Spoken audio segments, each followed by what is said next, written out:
Welcome to the VO2 Lounge, the podcast dedicated to making you a faster, stronger, and healthier athlete by using the available online scientific literature.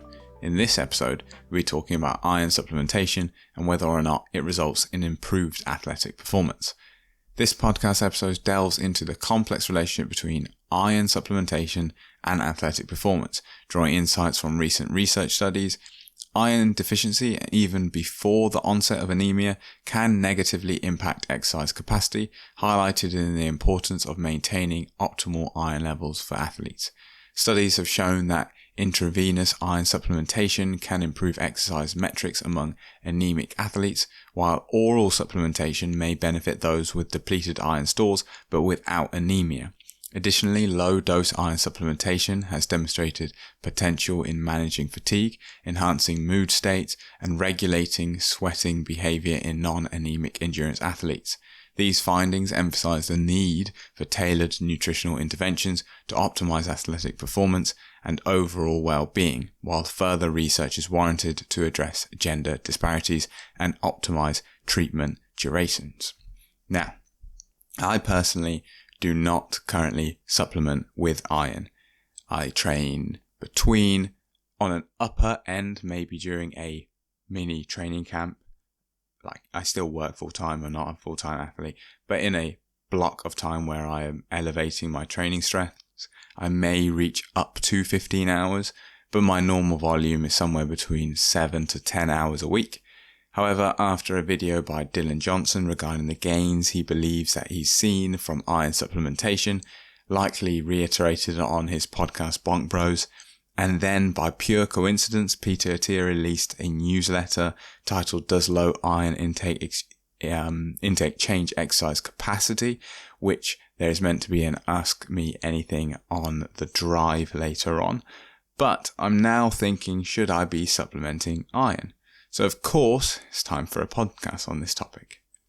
Skeletal muscle metabolism is responsible for as much as 25% of resting oxygen consumption, or VO2, in healthy young adults. And VO2 may increase 10 to 15 times above resting values during whole body exercise, even in untrained individuals. Exercise thus places a very considerable demand on those physiological processes concerned with pulmonary uptake of oxygen, its delivery to tissues, and its ultimate fate as the terminal electron acceptor in mitochondrial oxidative phosphorylation. Importantly, iron has indispensable roles in each of these processes. Now, many previous studies have addressed the impact of iron deficiency on human exercise capacity. For example, in the subject with profound iron deficiency anemia, IDA, maximal treadmill exercise time increased significantly with intravenous or IV iron supplementation, and post-exercise venous blood lactate concentrations remained similar with successive experiments despite higher workloads.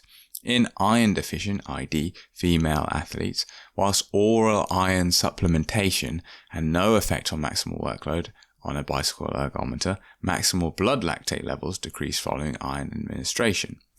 Now, given the symptoms of fatigue associated with IDA, it's not surprising that intravenous iron supplementation has been shown to improve various exercise metrics among anemic athletes. But what about iron deficiency prior to development of anemia? Now, that is straight from a study we will go on to talk about, but it teases up to show already where the question lies. For the most part, if you are truly anemic and you've done we're not talking from a subjective level like you're training a lot and you feel fatigued. We're talking just outside of training, in training. If you take a blood test that is measuring ferritin stores and you are diagnosed as being anemic, then the supplementation of iron will improve performance. Where the question begins to lie more so is in the area of people who are sort of, let's call them pre-anemic, like they are becoming deficient. They clearly, you can see if you were to monitor them, a trend downwards in iron stores. However, they are yet to become anemic. This is where the big question is. What is iron deficiency anemia? So let's start with P43's article, as it gives a pretty good overview of the topic, because the paper they're describing is on this very topic. Now, the body is capable of storing a certain amount of iron in the liver, spleen, muscle tissue, and bone marrow bound to protein ferritin. If you've ever done a blood test, and seen ferritin stores, that is how you gain the indicator. That is the biomarker as to where your iron stores or iron levels are. Therefore, the development of iron deficiency requires a mismatch between iron loss, for example, blood loss, and inadequate dietary intake, which over a period of many months can result in iron deficiency anemia, a condition characterized by an insufficient number of healthy red blood cells. Iron deficiency anemia, or IDA, can have symptoms of increased heart rate, dizziness, cold hands, feet, fatigue, especially with exercise. Now, we'll pause it there for a moment, because this is kind of the critical bit of information, and that is the heart rate is quite a useful tool. I know in the modern day of power being king when it comes to training interval specification, and when you're actually deciding on what you want the training zone to look like, heart rate is also an incredibly useful barometer for what is going on in the body. And for example, here you can see the increased heart rate simply because your oxygen carrying molecule / cell in the body that is carrying this oxygen, if that is depleted, then you're going to have a higher heart rate to get the same overall volume of oxygen moved around the body. And if you've now got a lower capacity to carry oxygen, then your heart rate's going to have to increase, and you're going to eventually bump up against that sort of threshold heart rate and maximal heart rate, at which point performance has now been diminished.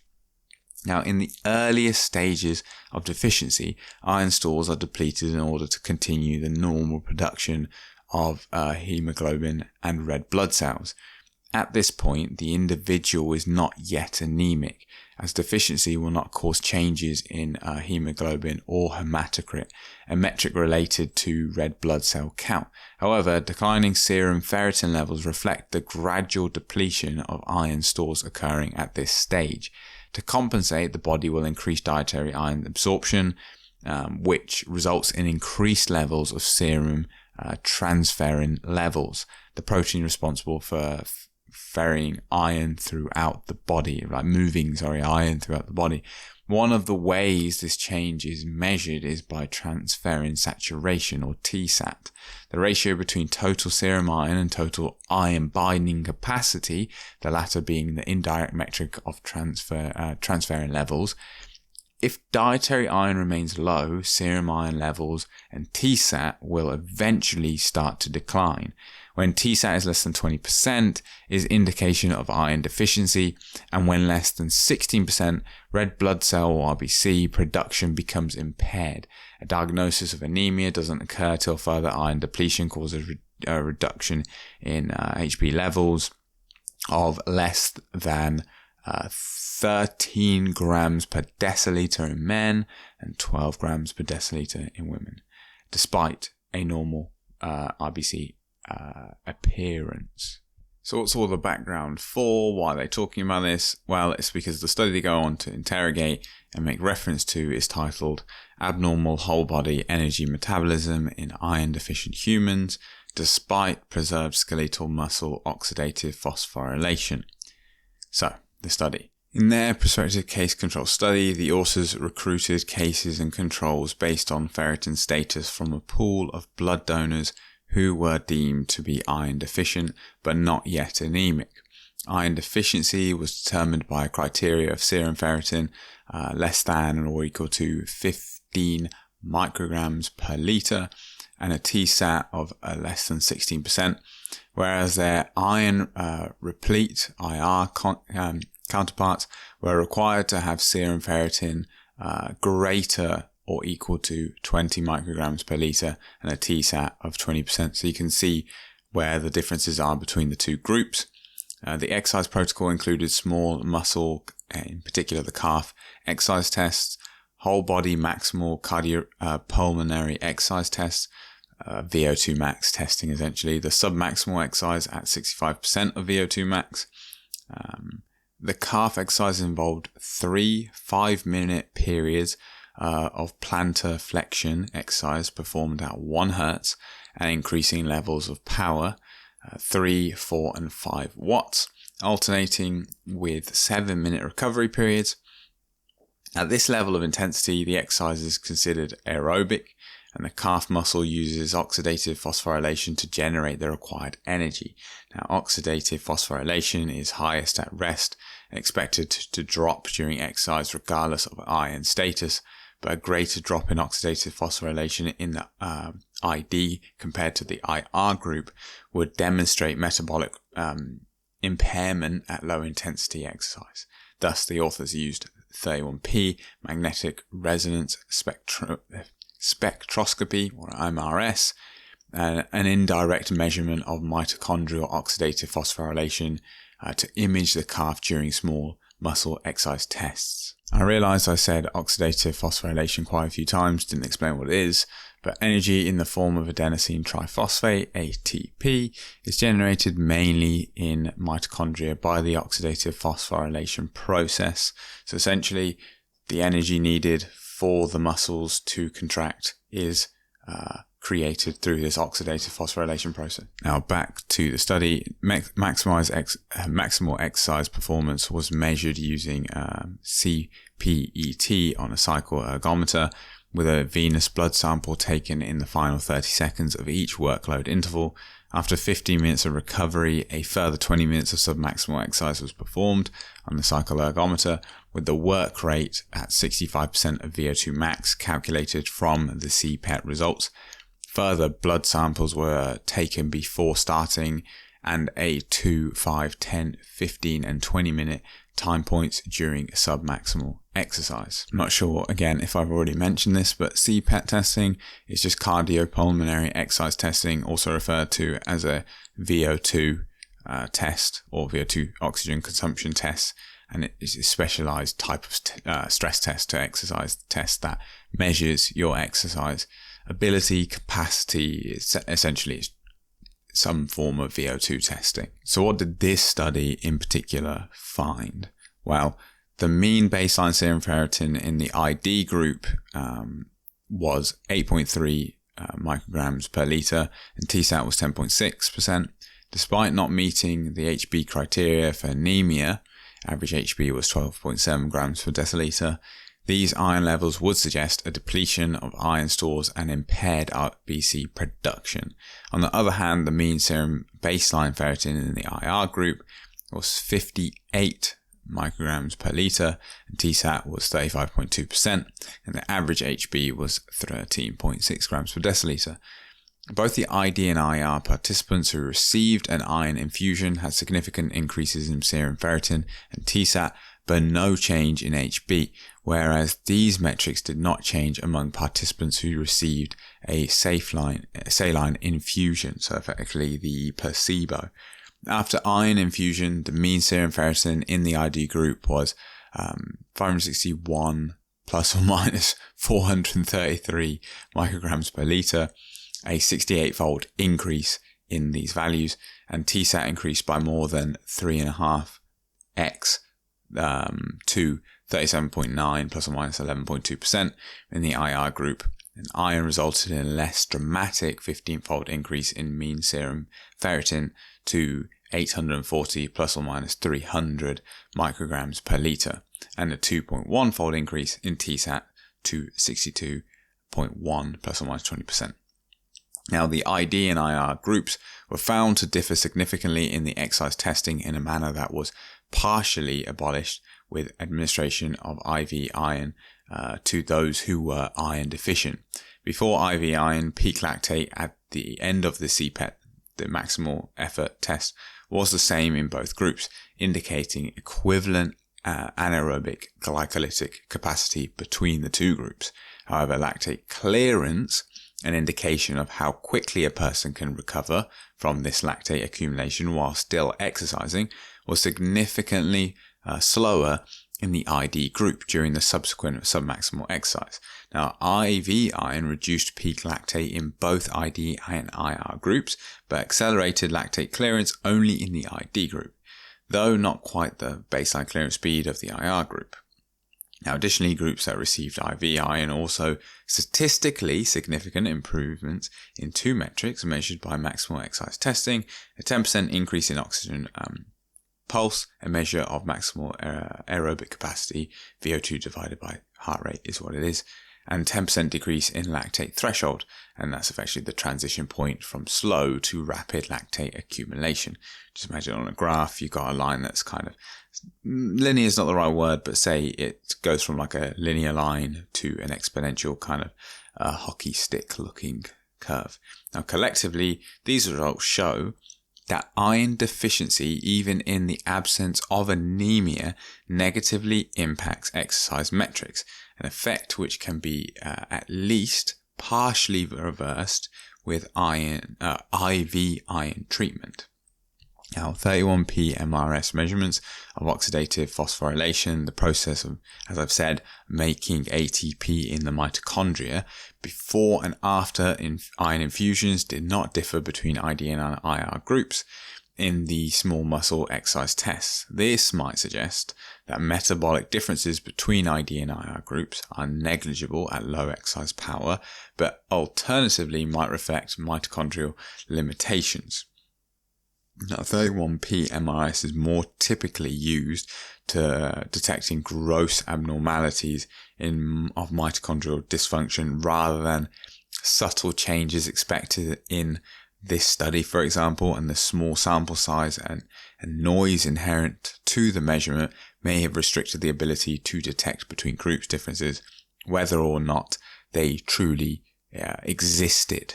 Now, the newsletter and the paper in particular that was mentioned in it and we have looked at focuses on performance of individuals who are yet to actually suffer from anemia. But what about iron supplementation in people with depleted stores? Now, so for this, we can look at a 2014 study titled Iron Supplementation Improves Energetic Efficiency in Iron-Depleted Female Rowers. This randomized controlled trial aimed to investigate the effects of iron supplementation on changes in Fe, so iron status, and endurance performance in non-anemic female rowers preparing for their competitive season. The studies used serum ferritin SFER and hemoglobin HGB levels to select participants for the supplementation trial, while also considering serum transferrin receptor STFR and calculating the total body iron TBI to differentiate between those who have low total iron stores and low tissue functional Fe. The findings indicated that 6 weeks of iron supplementation during training led to greater improvements in iron stores compared to the placebo, particularly benefiting rowers with the poorest iron status at baseline. For a bit more context on the study method, at the beginning of the training season, 40 rowers were randomized to receive either 100 milligrams or a placebo group using a double-blinded design. Now 31 of these completed the 6-week trial. Iron status, body composition, and laboratory tests of physical performance were assessed at baseline and after training. The physical performance tests were a 4K time trial, VO2 peak, energetic efficiency, and blood lactate levels.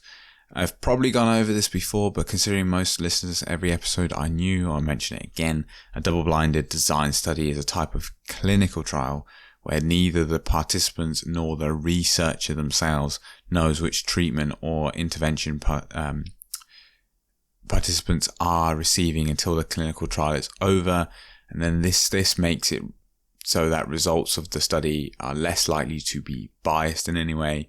And this means that the results are less likely to be affected by factors that are not related to the treatment or intervention being tested. Essentially, a researcher knowingly or unknowingly steering the study in a direction based on their own bias and belief of which outcome should work best.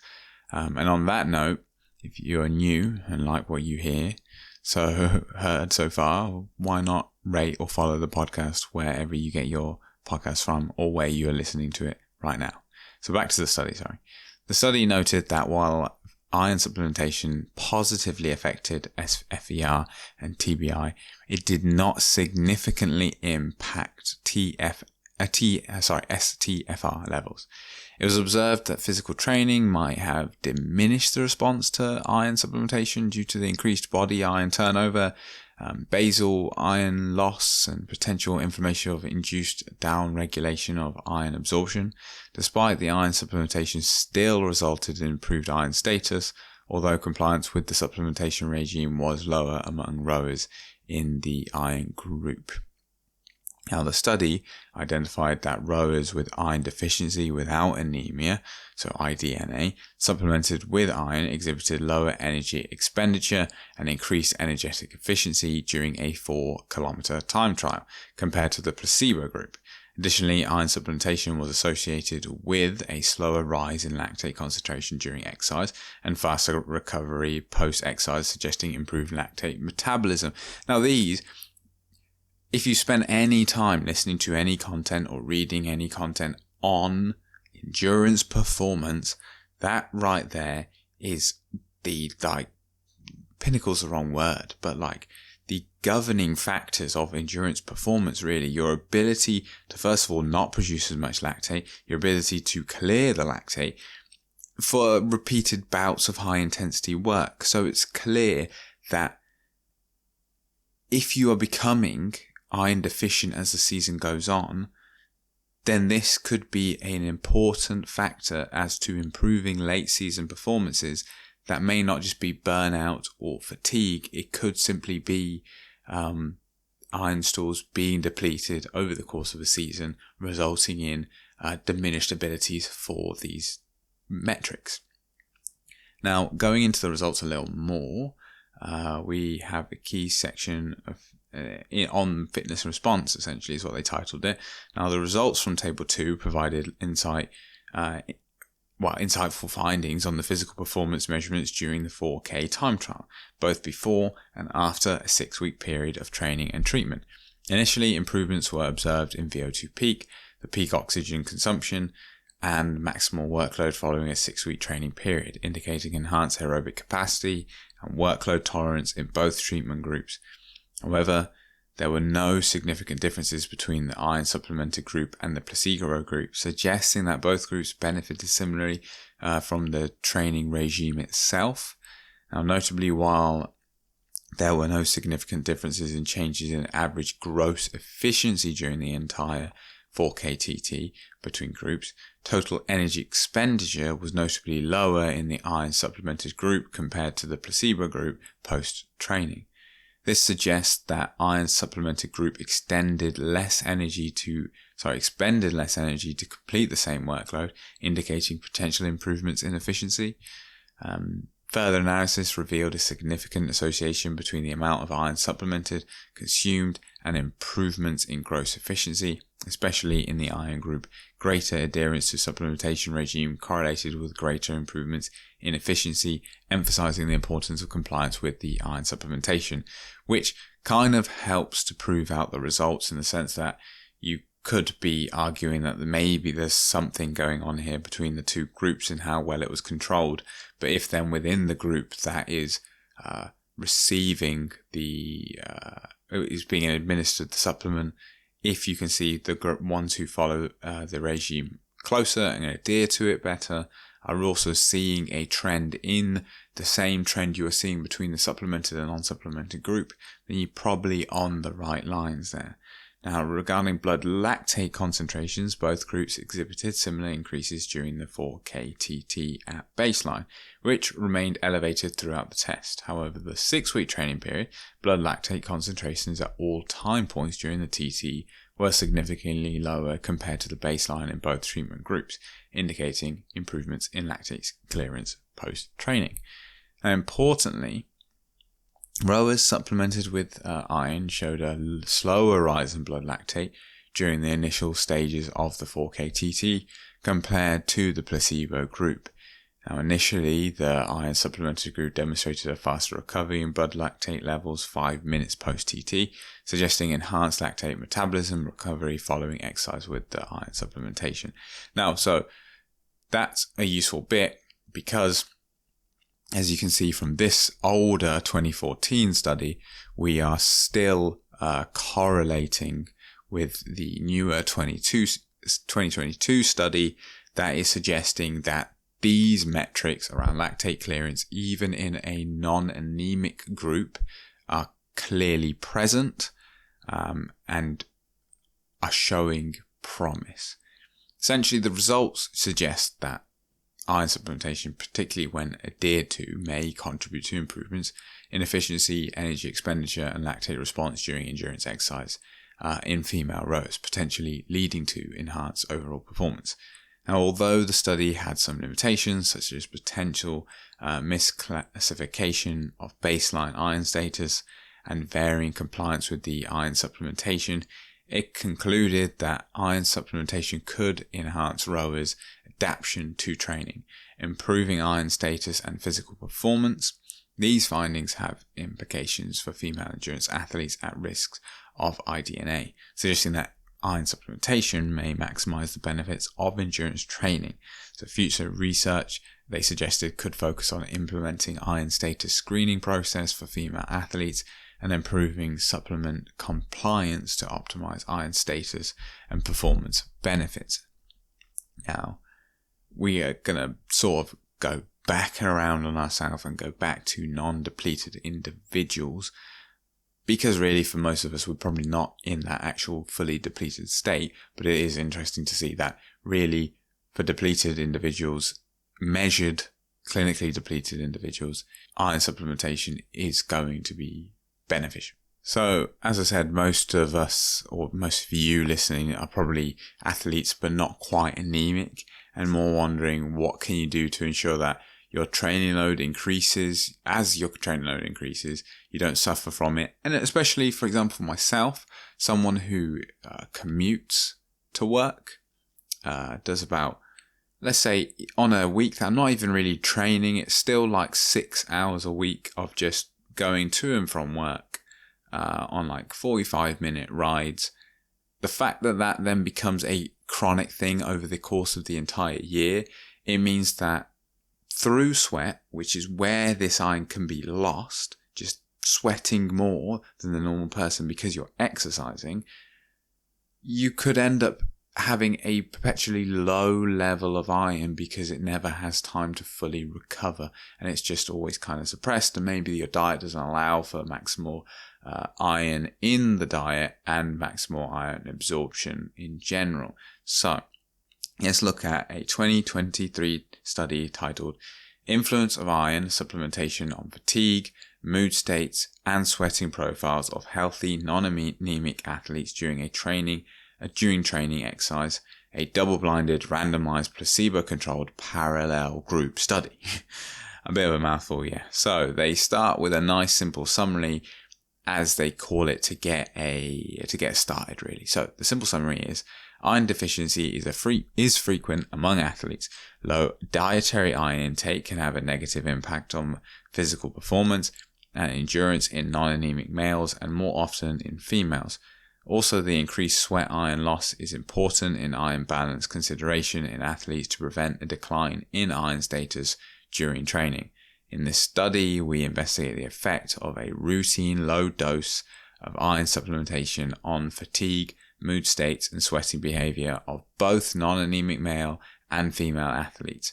It's recommended that even low-dose iron supplementation, we're talking 3.6 milligrams per day, could be helpful to maintain and ameliorate the overall wellness of non-anemic athletes engaging in endurance exercise, as well as individuals with marked sweat loss due to heavy physical work. Now, obviously, everyone's vulnerable because of the sweat loss, but then obviously females, due to the menstrual cycle, even more so because you're actually losing blood on a monthly basis. Now this study, the reason I picked this one out, one, because it was recent, one, because the structure was pretty good, so on and so forth, that I normally would look at, but the fact that it was a 3.6 milligram per day dosage. I mean, most of the supplements that I found are like 15 milligrams, 15 to 25 milligrams. And so if you were to take one of those daily, then which will go on to, you can run into these negative side effects of over consumption of iron in the diet. But at a 3.6 milligram per day supplementation, this ever so slightly elevated capping off the dietary consumption, it just at first glance seems less risky and to some extent, I suppose, less frequent testing required to keep an eye on where those levels are. It just seems like microdosing effectively. But we continue. The study spanned 4 weeks and involved both male athletes in football practice and female athletes engaging in various exercises inducing sweating. Now, athletes were assessed through questionnaires, anthropometric measurements, and saliva samples to evaluate the impact of iron supplementation on fatigue, mood, stress, and sweating behavior. Now, the study utilized different questionnaires for male and female athletes, but ensured consistency in assessing relevant parameters. Results showed promising improvements in fatigue, perception, and stress management with iron supplementation, highlighting the potential benefits of it for endurance athletes. I mean, those are all pretty useful benefits.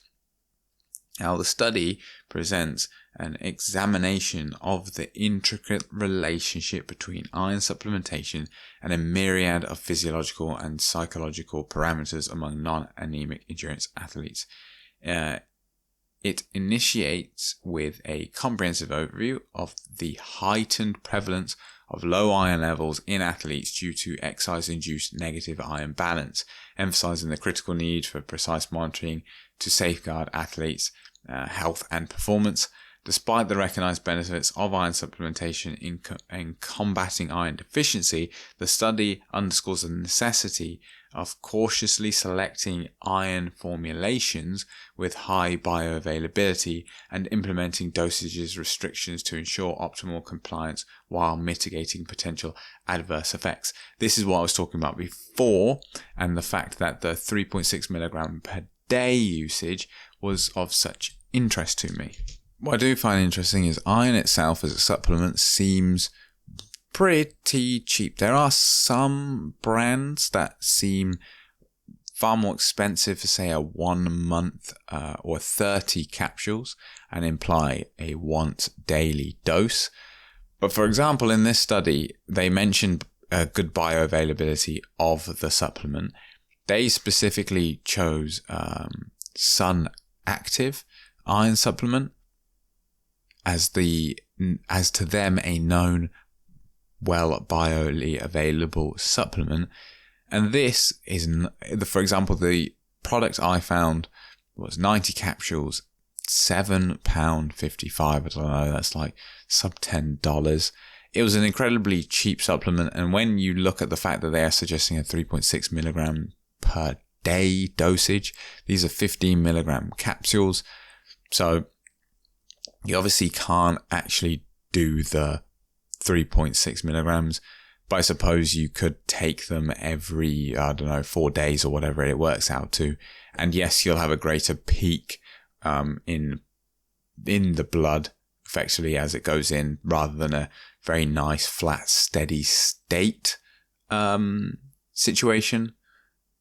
But it does highlight the fact that clearly this, to them, is well bioly available and the price is not outrageous. Now, the central focus of the study revolves around fatigue management, a central department of athletic performance, often underlined with iron deficiency. While the direct impact of iron supplementation on hemoglobin levels was not pronounced within the study duration, notable subject enhancements in fatigue levels were discerned, suggesting a potential role in ameliorating athletes' subjective fatigue perception. Moreover, the study delves into the intricate interplay between iron status, exercise-induced sweat, and subjective fatigue-related variables, suggesting a potential mechanism whereby sustained iron status could modulate athlete sweating behavior and subjective fatigue perception during rigorous physical training sessions. Psychological stress levels were comprehensively evaluated using diverse metrics, including profile of mood states, sweat fatigue scale, and visual analog scale questionnaires. Findings revealed a discernible decrease in exercise burden, body pain, and tiredness among male football players supplemented with iron, aligning with the reduced subjective fatigue and sweat levels found in the study. Although similar trends were observed among female athletes, some variability in trends post-exercise was noted, potentially influenced by the menstrual cycle-related stress indicators. Now, despite the inherent challenges in precisely quantifying the burden of fatigue, the study underlines the promising potential of low-dose iron supplementation in alleviating subjective fatigue and bolstering overall well-being among athletes. Now, insight into stress response mechanisms were further gleaned through the measurement of salivary biomarkers, including cortisol, immunoglobulin A, and alpha amylase. The study unveiled a maintenance of normal cortisol levels during iron supplementation, indicative of reduced exercise-associated stress. Additionally, a significant decrease in salivary immunoglobulin A levels were observed, attributed to the synergetic effect of iron intake and exercise. Similarly, a steady increase in salivary alpha amylase levels, particularly among female athletes, hinted at the intricate interplay between physical stress, iron supplementation, and salivary alpha amylase regulation. The study also explored the impact of iron supplementation on mood states, revealing notable alterations in the depression, dejection, and tension anxiety clusters of the POMS analysis among male athletes. These findings suggest that a favorable influence of iron intake on mood disturbances and adaptations to training stress regimes, bolstered by correlation between salivary alpha amylase responses and self-reported mood clusters. So iron supplementation can also change some subjective individual scores in whether how stressful the bout of exercise is, the post-exercise fatigue, and so on. Now, acknowledging its contributions, the study remains cognizant of the limitations, including gender disparities and adequacy of treatment period, emphasizing the imperative for further investigation. Nevertheless, the findings advocate for the routine implementation of low-dose iron supplementation in enhancing stress management, mood states, fatigue, and sweating conditions among endurance athletes, underlining a pivotal role tailored nutritional interventions in optimizing athletic performance as a whole and overall well-being. Now, so this is going to bring us to the end of the episode. So what is the bottom line of all this? Well, understanding the significance of iron supplementation in the context of athletic performance is crucial for athletes aiming to optimize their training and overall well-being. Essentially, monitoring. It doesn't mean you have to get a full panel, but being able to monitor this blood iron, body iron stores, is going to be critical for athletic performance. We've explored recent research studies shedding light on the impact of iron deficiency and supplementation on exercise capacity, fatigue perception, mood states, and sweating behavior in both anemic and non-anemic athletes. Key findings suggest that intravenous iron supplementation can improve exercise metrics among anemic athletes, while oral supplementation may benefit individuals with depleted iron stores. Moreover, low-dose iron supplementation has shown promise in managing fatigue, enhancing mood states, and regulating sweating behavior in non-anemic endurance athletes. These insights underline the importance of tailored nutritional interventions to support athletes' iron states and maximize their performance potential. Moving forward, continued research efforts are needed to address gender disparities, optimize treatment durations, and refine iron supplementation strategies to meet diverse needs of athletics across various disciplines and training regimes. By interrogating evidence-based approaches to iron supplementation, athletes can better navigate the demands of their training and excel in their athletic endeavors while safeguarding their long-term health and well-being. And essentially, monitoring your iron levels throughout the season is going to provide you with a window into why fatigue may be setting in, and maybe low dose or slightly higher dose, depending on where your biomarkers are, may be necessary to keep your performance into later parts of the season. For more content like this, explore my previous episodes and consider following, rating, and sharing the podcast wherever you get your podcasts from. Share your thoughts or suggest future topics at the vo2lounge@gmail.com or the VO2 Lounge Discord server. Links all down below. Thank you for tuning in, and until next time, it's goodbye.